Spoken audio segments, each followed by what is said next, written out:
the reason that women would typically go for the bad boy or the guy that's a little bit dangerous. I was watching Bullet Train with a friend, and she was like, do you know why Tangerine is more attractive than Brad Pitt? So in that movie, both men are dangerous, but it's the perception of them that's key. Brad Pitt looks harmless.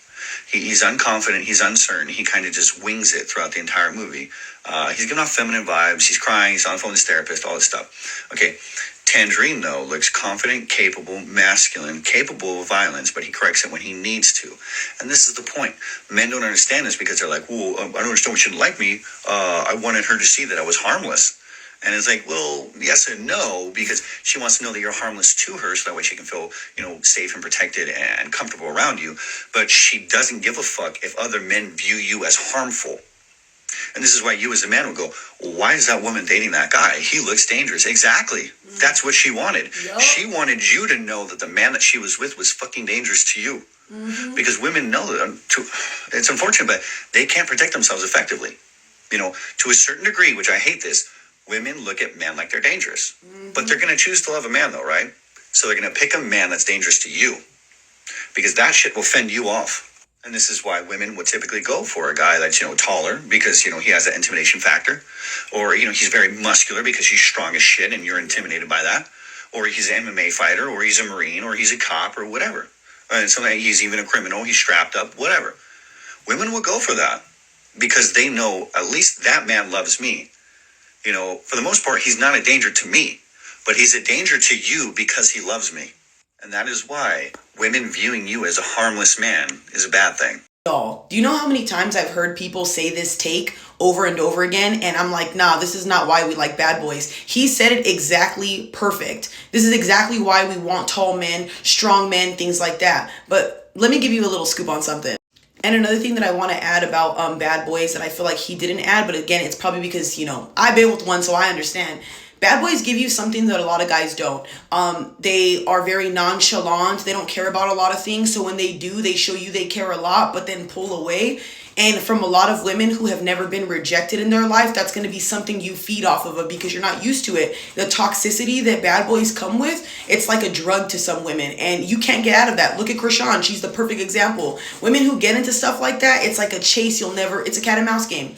Another thing that bad boys have is they have your back. Like, no offense to some men, because I know men will have your back regardless, but they have your back in a crazy way. And I feel like us women, I know it sounds bad, but we like a man to take action, not just talk about it. Bad boys, you couldn't talk to me crazy in front of one of my exes. I'm sorry.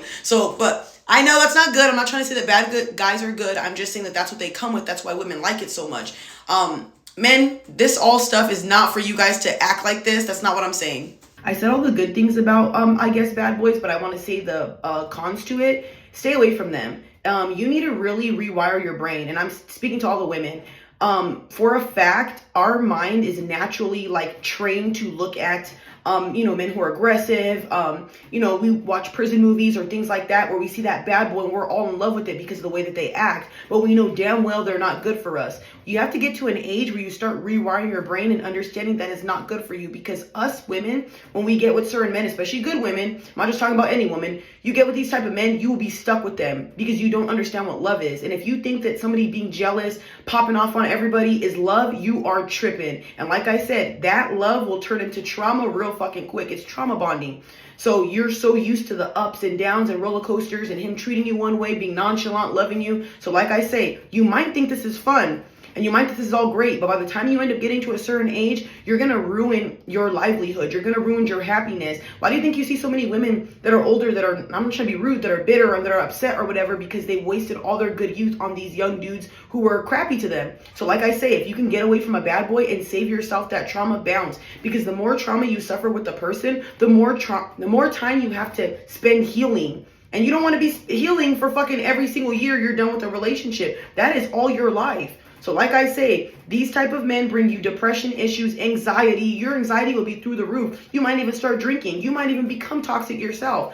You might think this is cute because of your toxic family and you don't understand why you're with a guy like this. Or maybe you just never experienced a guy like this and you're staying with him. You think he's going to change? It's not. Especially if there's abuse involved. You guys are doing drugs together, anything like that. Like I said, trust me, been there, done that. It's not what you want to do. You don't want him catching a case or you. So like I say, if I can save you guys from even dating a bad boy, leave. And once you get into a healthy relationship, you might feel weird because you're used to arguing every day, chaos, fighting. It's you not understanding what peace is. So like I say, stay away from bad boys. They might be cute and fun and all that type of stuff, but I promise you, ladies, it's not worth it. I feel like every person, whether it's a guy or girl, should experience one bad relationship. And after that, come on now, y'all can't be sitting here talking about, oh, this is my sixth relationship where I'm getting abused, or this is the sixth partner that cheated on me. Seriously, you need to work on your fucking boundaries. You need to work on fixing you. Because if you don't fix you, you're going to keep coming across the same person with a different face. I don't know if you guys know this, but whatever you are as a person, you will attract that in other people. Heal the parts you need to so you attract the best version of yourself, and then have people that are great too. Like I said, y'all, please take it from me. You don't want this type of love. I promise you.